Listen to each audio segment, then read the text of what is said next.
So this is the video number second of electrophilic aromatic substitution. और इस video में हम लोग बात करेंगे electron donating and electron withdrawing group की। Electron donating group and electron withdrawing group. तो इलेक्ट्रॉन डोनेटिंग और इलेक्ट्रॉन विड्रॉइंग ग्रुप क्या होते हैं? इलेक्ट्रॉन डोनेटिंग ग्रुप वो होते हैं जो इंक्रीज करते हैं इलेक्ट्रॉन डेंसिटी, यानी इलेक्ट्रॉन डेंसिटी को जो बढ़ाते हैं किसी रिंग पे या सिस्टम पे, वो होते हैं इलेक्ट्रॉन डोनेटिंग ग्रुप। और जो डिक्रीज करते हैं इलेक्ट्रॉन डेंसिटी को, वो होते हैं इलेक्ट्रॉन विड्रॉइंग ग्रुप। ठीक है, अब हमें कैसे पता कि कौन से ग्रुप इलेक्ट्रॉन विड्रॉइंग होते हैं और कौन से ग्रुप इलेक्ट्रॉन डोनेटिंग होते हैं?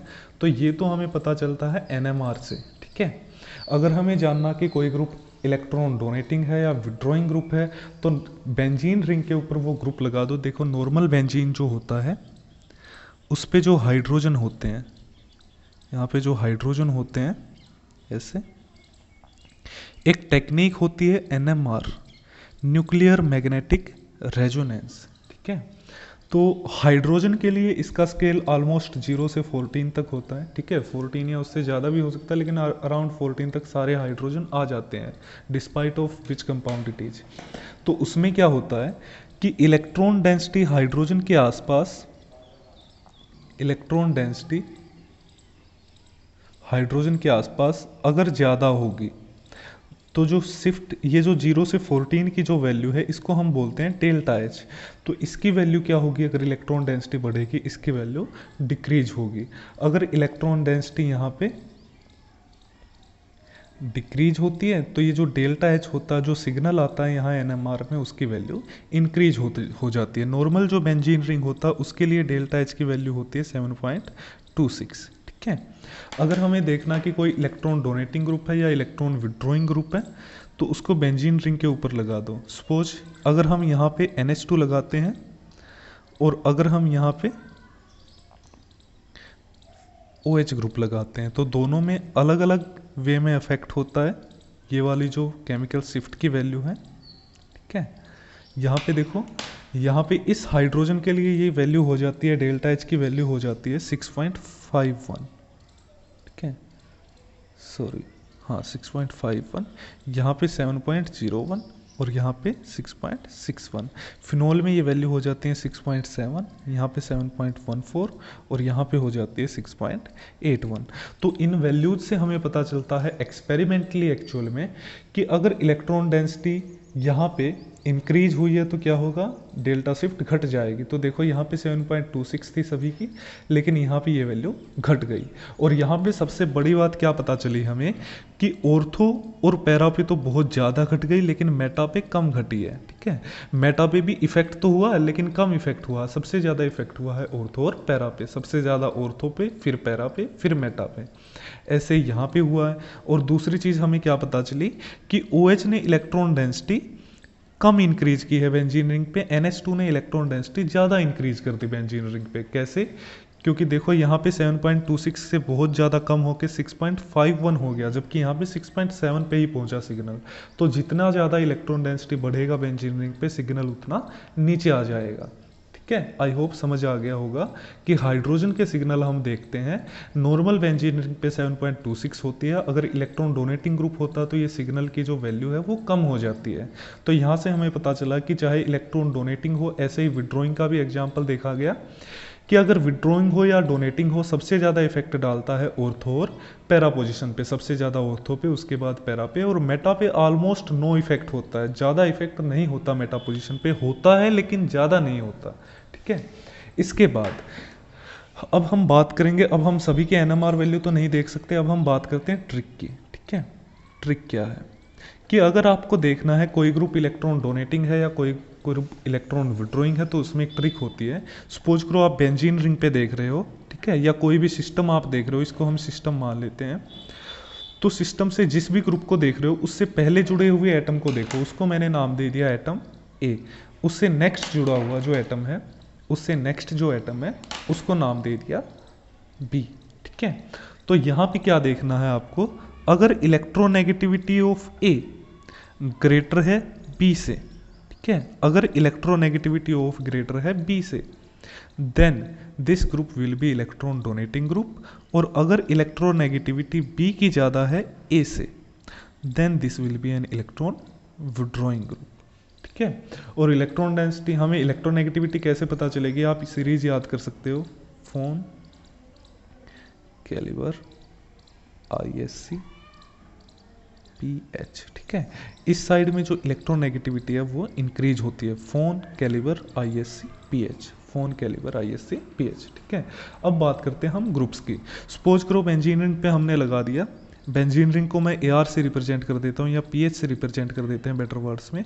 PH के ऊपर मैंने लगा दिया NO2 ग्रुप, तो देखो NO2 ग्रुप, ये वाला ग्रुप लगा दिया। अब आपको ध्यान क्या देना है कि सिस्टम ये है हमारा, इससे जुड़ा हुआ पहला एटम क्या है, नाइट्रोजन। तो देखो A यहाँ पे हो गया और B यहाँ पे हो गया। हमारा A क्या है, नाइट्रोजन एटम, B क्या है, ये 2 ऑक्सीजन एटम है, ऑक्सीजन। आपको चार्ज नहीं देखना है, ठीक है, चार्ज को मत देखो, सिर्फ इस सीरीज में देखो कौन ज़्यादा इलेक्ट्रोनेगेटिव है, पहला एटम ज़्यादा इलेक्ट्रोनेगेटिव है कि दूसरा, पहला एटम ज़्यादा इलेक्ट्रोनेगेटिव है या दूसरा, दूसरा एटम ज़्यादा इलेक्ट्रोनेगेटिव है, तो ये हो गया इलेक्ट्रॉन विड्रॉइंग ग्रुप। सपोज करो हम कोई ग्रुप जोड़ देते हैं, हम CN की बात करते हैं, CN में पहला एटम क्या है, कार्बन, दूसरा एटम क्या है, नाइट्रोजन। पहला एटम ज़्यादा इलेक्ट्रोनेगेटिव नहीं है, दूसरा ज़्यादा इलेक्ट्रोनेगेटिव, अगर दूसरा एटम ज़्यादा इलेक्ट्रोनेगेटिव है तो ये हो गया electron withdrawing group. Same manner में OH हमने जोड़ दिया, पहला atom O, second atom H। ठीक है, यहाँ पे बेंजीन से जुड़े हैं ये, या किसी भी चीज़ से, पहला एटम ऑक्सीजन, दूसरा हाइड्रोजन। तो पहला एटम क्या है, A क्या है, ऑक्सीजन, दूसरा हाइड्रोजन, पहला एटम ज़्यादा इलेक्ट्रोनेगेटिव है तो ये हो गया इलेक्ट्रॉन डोनेटिंग ग्रुप। ये ओवरऑल की बात कर रहे हैं हम। ठीक है, सेम मैनर में अगर हमारे पास है, सपोज करो OMe ग्रुप, OCH3, तो पहला एटम क्या है, ऑक्सीजन, ऑक्सीजन का बॉन्ड नेक्स्ट किससे जुड़ा, कार्बन से, पहला एटम ज़्यादा इलेक्ट्रोनेगेटिव है तो ये हो गया इलेक्ट्रॉन डोनेटिंग ग्रुप। क्लियर है।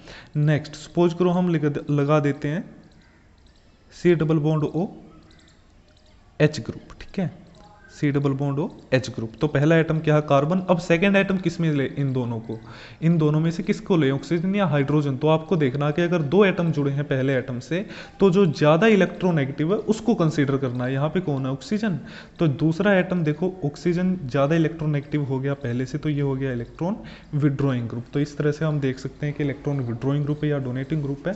सेम मैनर में बहुत सारे ग्रुप्स को हम देख सकते हैं, सपोज करो।